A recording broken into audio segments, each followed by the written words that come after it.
Upon conducting some market research on the performing arts, and in particular the theatre, it was brought to our attention that there's been a fluctuation in attendance at two UK theatres.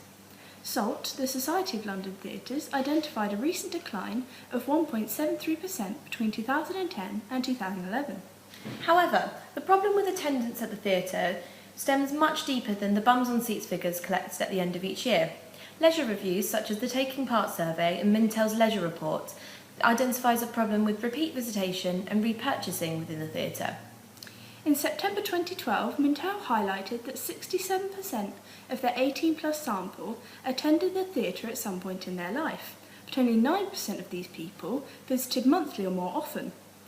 Leisure activities such as eating out at restaurants and visiting cinemas, museums and art galleries ranked much higher in the ratings.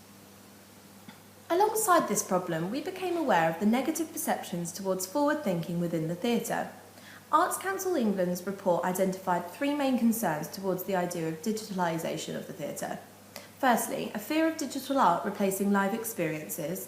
Second, the digital art being perceived as antisocial. And finally, the practical concerns about technological limitations.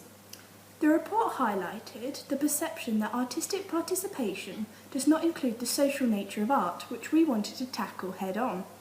When identifying people's attitudes towards the performing arts, Mintel concluded that 53% of their sample agreed that performing arts are an important part of our culture. Acknowledging that if repeat visitation increased, this would have a positive knock-on effect towards the general attendance figures within the theatre, we have decided to tackle the problem from a repurchasing and re-attending point of view.